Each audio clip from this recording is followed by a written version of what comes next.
Yes guys, it is Brad back again with another video, and I'm going to be reacting to my Premier League predictions from last season. The 2022-2023 Premier League season came to an end a couple of weeks ago, and well, let's have a look and see which ones I got horribly wrong and which ones I got right. I don't know if I got many right, but I'll have to wait and see. I'm just going to take a picture of that and then take a picture of the Premier League table and put it on the notes section on my iPad. So bear with me, I shan't be long. Premier League table, voila. Okay, right.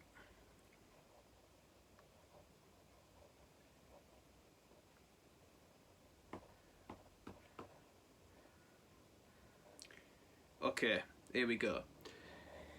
So in 20th place, I said Bournemouth.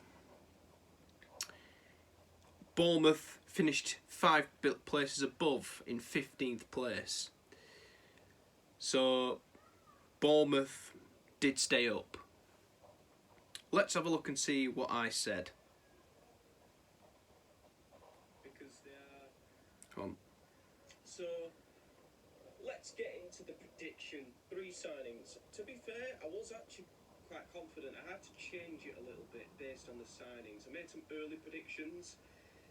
I changed some at the bottom.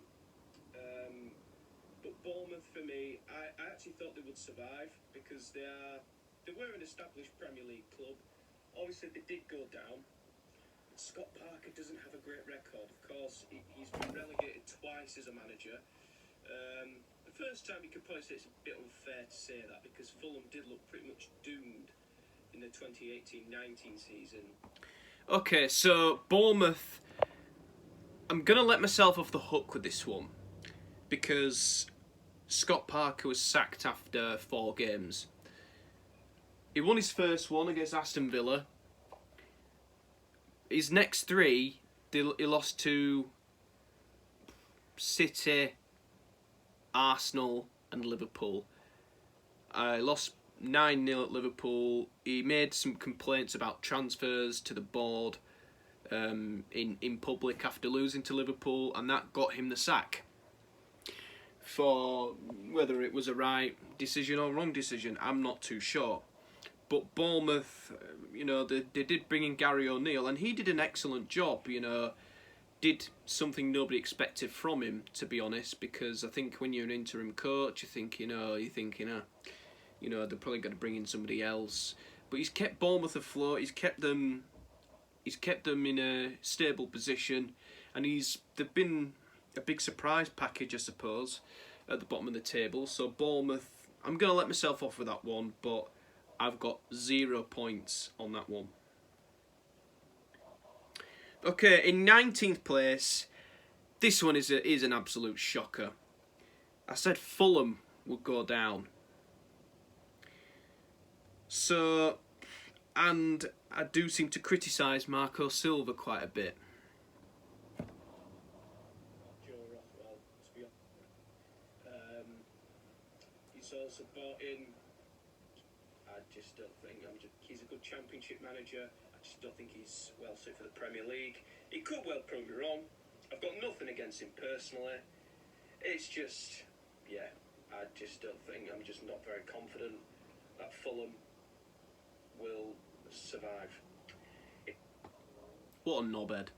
Anyway, Fulham have had a brilliant season. Fulham, they ended up finishing 10th in the Premier League, so they finished 9 places above where I said that they'd be. They've had, they were in contention for Europe. They played very, very well.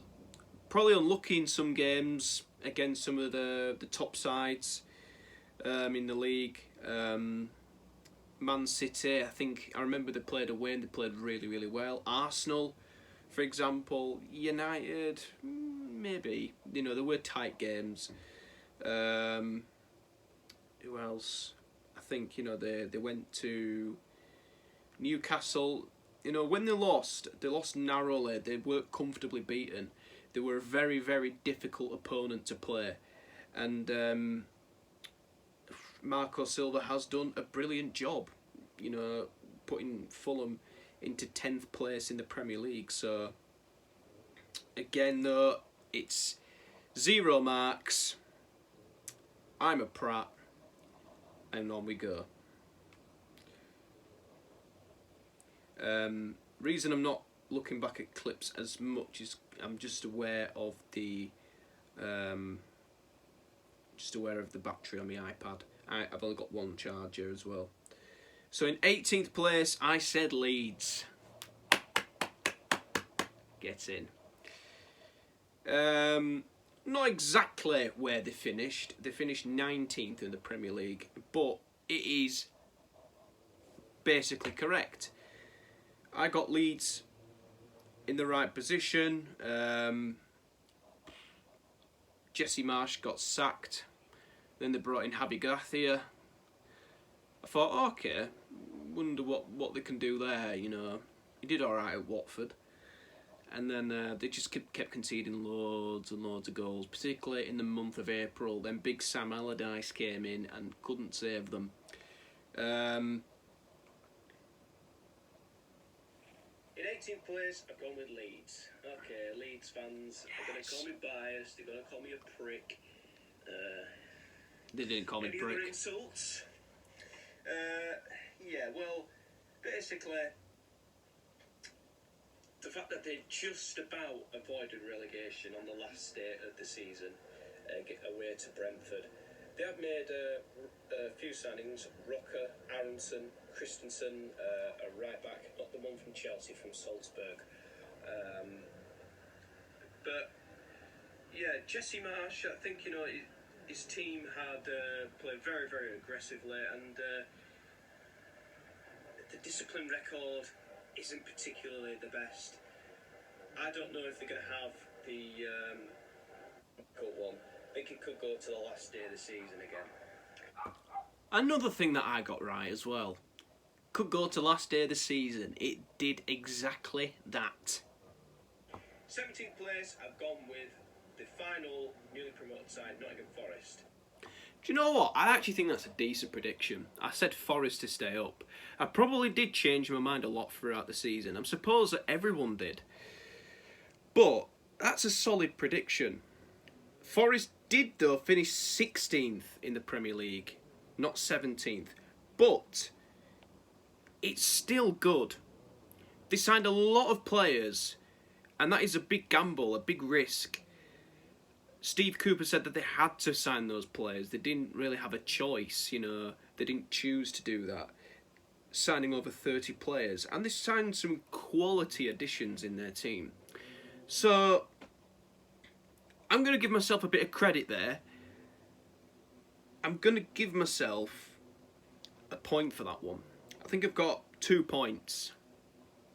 Leeds and Forest, so yeah. Credit to Forest for staying up. They've done really, really well this season. You know, to avoid the drop. They've beaten Liverpool at home. They beat Arsenal at home. You know, they drew with Chelsea. Yeah, there's loads of Chelsea jokes, I suppose. But even before we played Chelsea, I was like, I'm confident we'll win, but bit nervous. What if something goes wrong? And it didn't. But anyway, we'll get on to Chelsea later. So yeah, Nottingham Forest, 17th place. Well done, me.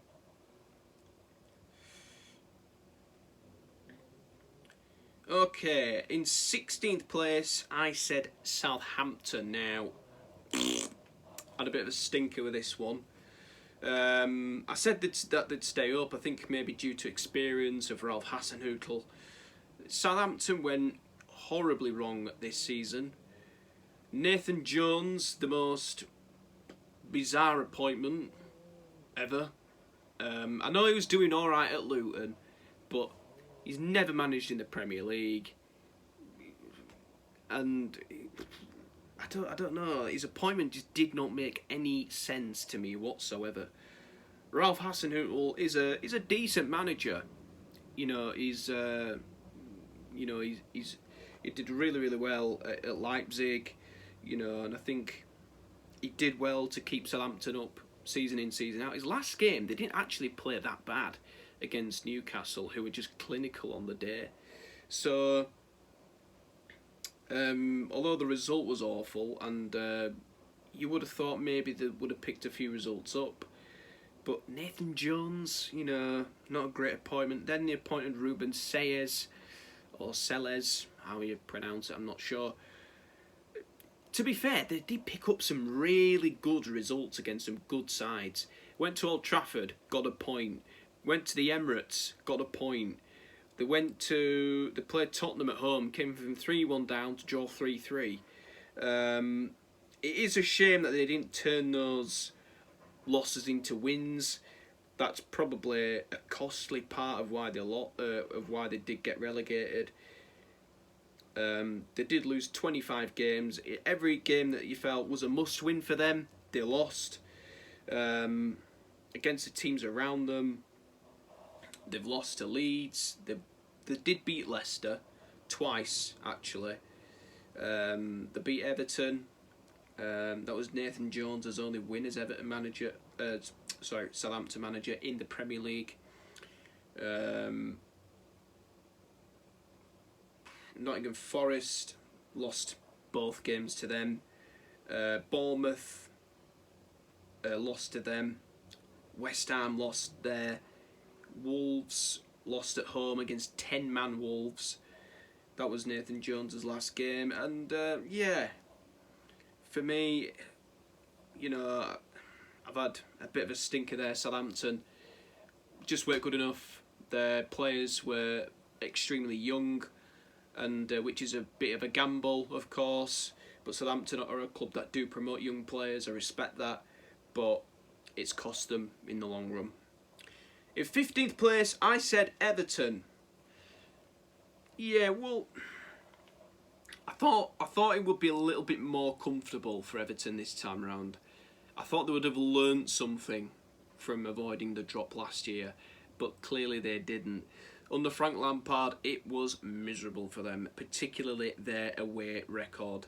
Frank Lampard, he did get the sack, and obviously Mr. Sean Dyche came in, and he did a great job. Everton stayed up on the last day, an Abdoulaye Doucouré goal. It was one of those magical Premier League moments that kept Everton in the Premier League, and I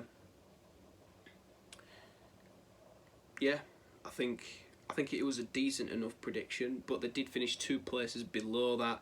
They finished 17th in the Premier League, so yeah, I'm technically right, but again, I'm not at the same time. I'm going to give myself 1 point. For the Southampton one, I'm going to say no points, because they did go down. 14th place, Wolves. Again, the Wolves finished 13th. I actually think I've been a little bit unlucky there. Wolves got 41 points. I think I've been count myself a little bit unlucky there, because I think that would have been a relatively comfortable position for Wolves. There was a lot of doubts about them staying up. They sacked Bruno Lage, but it took a long time to appoint a manager. Lopetegui did turn them down. Michael Beale turned them down when he was at QPR. Then he went to Rangers. But you know, Lopetegui did come in and he did turn things around quite quickly. They won away at Everton. They lost to Man United, but I think after that, into the new year, they did have some horror shows, by the way, when they lost to Brighton 6-0. You know, they did get battered a few times this season. They lost 4-0 at home to Leicester. They did have some really, really poor results, losing 4-2 to Leeds at home. But they've had some good moments as well under Lopetegui. You know, they've beaten Liverpool 3-0 at Molineux, going to Southampton, winning there with 10 men. beating Spurs, beating Brentford. That's not easy. Beating Chelsea. So they have had some good moments of Wolves. But again, they've also had some horror shows too, like those Brighton and Leeds games that I referred to. So it's sort of the season I expected for Wolves, really. So Wolves 14th, not bad. So I'm gonna give myself 1 point for that. So I've got 4 points. I haven't got an accurate one yet. 13th place Brentford. They finished 9th. So I've had a bit of a nightmare there. So Brentford finished 9th with 59 points. I thought there is that second season syndrome sort of thing that they were talking about, but I never thought there'd be in any relegation danger, and I was right. I didn't think that there would be European contenders again. I think that's very difficult to continue, so fair play to Brentford. They made some really good signings in their team, and they're a good side to watch. They've had some great moments again this season. Look at the teams that beat Man United 4-0. They beat Man City on the last day. Yeah, I know people say, oh, well, City didn't have much to play for, but it's still a big scalp for Brentford. They went to Tottenham and won. They avoided defeat to Tottenham this season. I think the only team that really did struggle was against Newcastle. Lost both games. Liverpool, they beat Liverpool. And Thomas Frank is a very, very good manager. You know, he's done a fantastic job. And Brentford,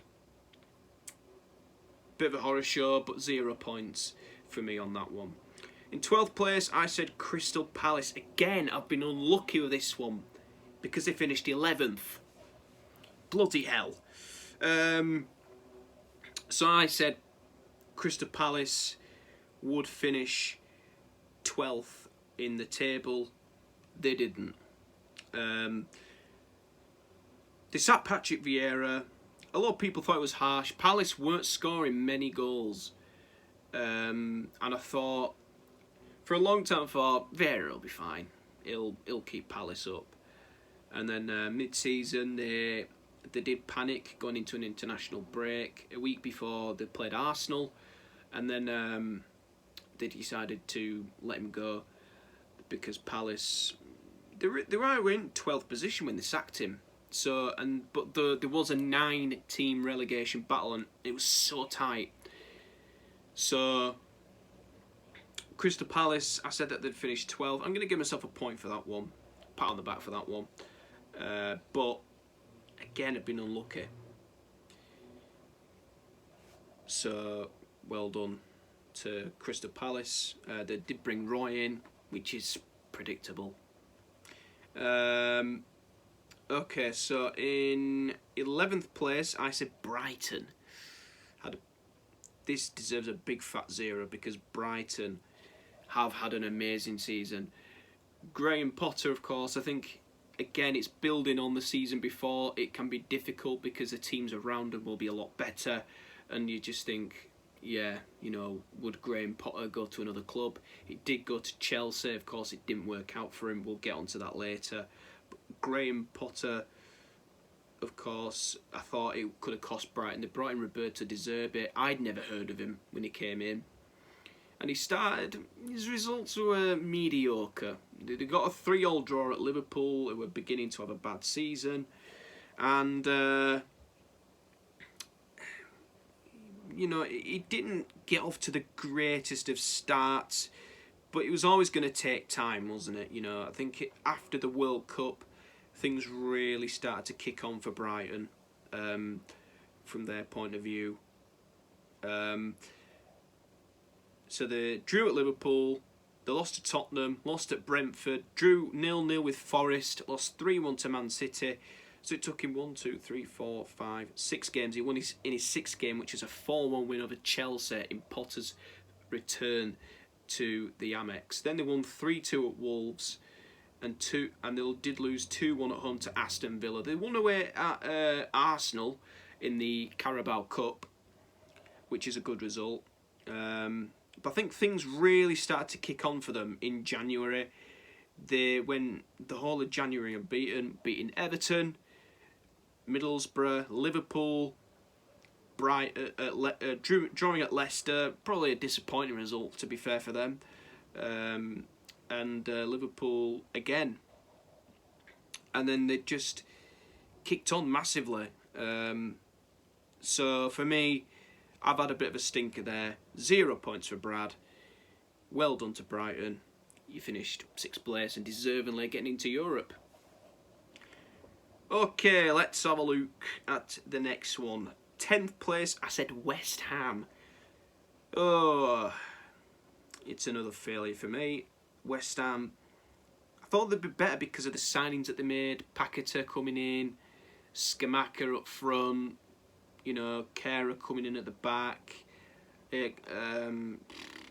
It's just not gone very well for West Ham.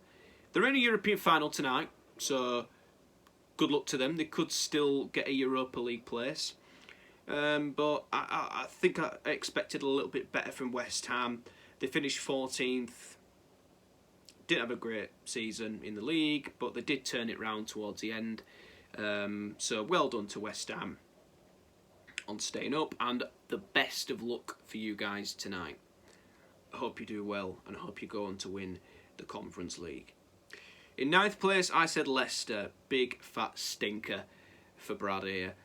Jesus Christ. Finished 9th place, 9 places below. I thought Leicester might have changed things round, brought some signings in. They were like really wishy-washy this season. Like, they started disgracefully in terms of results. There was lack of investment from the owners. Then they picked up a bit and you thought, you know what, Leicester are probably going to be alright. Then you start to worry for them again. Then you thought, you know, looks like they're going to be okay. They sacked Brendan Rodgers. Dean Smith came in. Bit of a panic appointment for me. And he couldn't keep Leicester up. Back-to-back relegations for Dean Smith. Of course, got Norwich relegated last season. Probably wasn't really his fault, to be honest. But is what it is for Leicester, and hope we'll see you again soon. Aston Villa, 8th place. Again, I'm unlucky. I think under Steven Gerrard, again, the signings he made, and I thought, you know what, Gerrard did well, and he's very, very willing to improve the team. They did have a good playing style, but the results were just not good enough. Unai Emery came in and he has done a magnificent job to take Aston Villa to Europe. Got him away from Villarreal, and he's an ambitious coach. I like Unai Emery, he seems a good manager. Beat United in his first game. It's what it is. And yeah, I'm going to give myself a little pat on the back for that one. I'm going to say 1 point. 7th place, Newcastle. Right, I'm going to back myself on this one. I didn't expect Newcastle to go out and splash the cash on your Neymars and Mbappés and all that, but I think it's a phenomenal achievement to get into the Champions League. Eddie Howe didn't expect to get into the Champions League. So, the fact that they are there is incredible. 7th place, I thought Newcastle fans might have been quite pleased with that. And then they could like build on from years to come. So I'm going to defend myself on that one. But again, no points for me because they didn't finish in the Conference League. They finished in a Champions League place, which is excellent for Newcastle United. So congratulations to Newcastle. 6th place, Manchester United. Now this one is one I'm happy that I got wrong.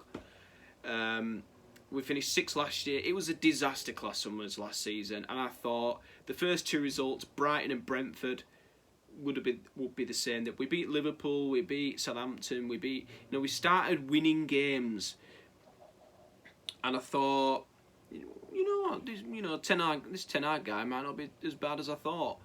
You know, I was a bit worried after that Brentford game. I'm sure a lot of you would have been. I don't think anybody expected us to make the turnaround that we did. We were title challengers temporarily, very temporarily. You know, never thought we would have won it, but United finished 3rd place, so we finished 3 places above. No points for me, but I am glad that I got that one horribly wrong. 5th place, Chelsea. My word.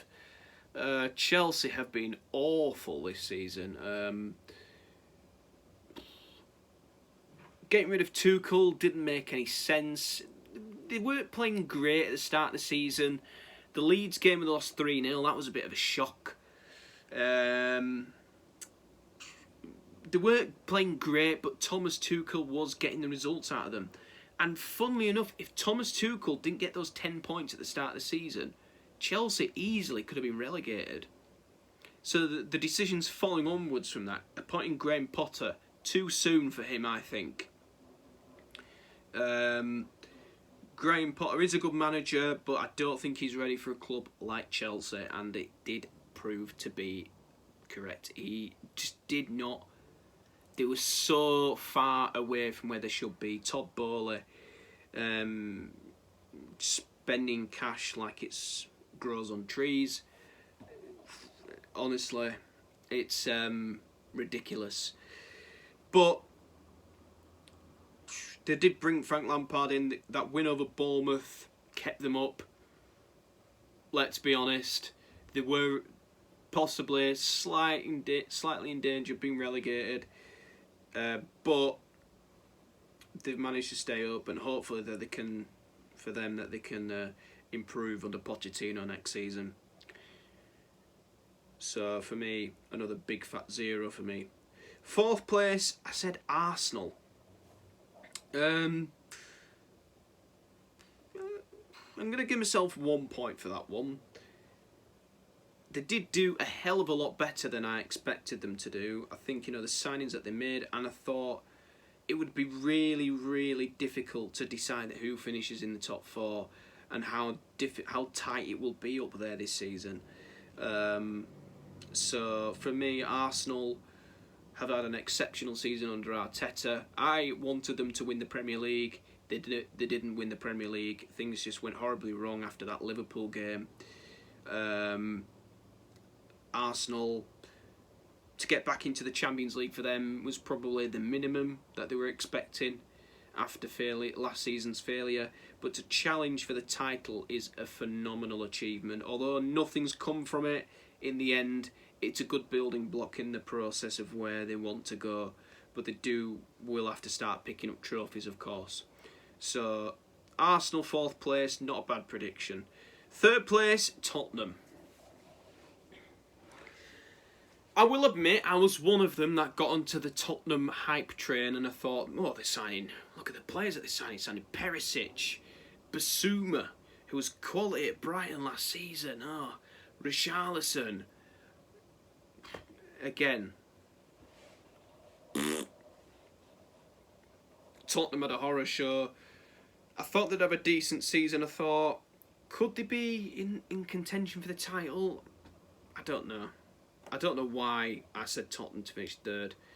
Bit embarrassing, really, but they were signing a lot of players, and I thought, wow, they're really going out for it this season. Conte's took them to the Champions League. If there's still that same Son from last season, still that same Harry Kane. Harry Kane did get 30 goals, but Tottenham season, they missed out on Europe completely. Into the last 2 now. Number 2, I said Manchester City. Could have been, easily could have been. Arsenal were top for a very, very long time, but obviously I didn't say Arsenal would finish top of the Premier League, did I? Moron. So, Manchester City, I know I said Erling Haaland was there, and I thought, will he adapt to the Premier League as quickly, and I said, I hope he flops out of jealousy and spite, but I said, I know that he won't flop, and I proved to be right. But Man City did have a couple of rough moments, particularly from about after the World Cup. They weren't particularly themselves.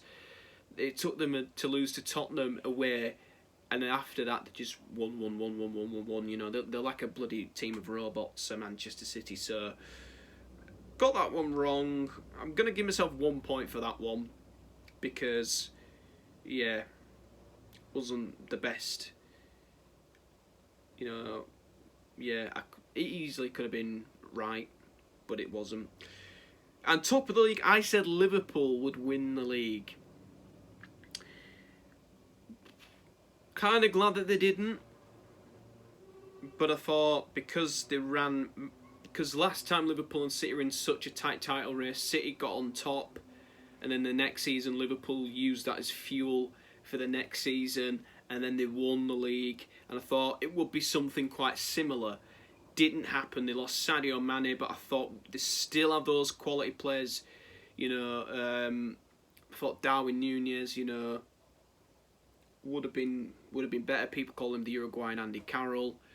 I thought Liverpool would be a hell of a lot better than they have been this season, but yeah, I deserve a big fat 0 for that one.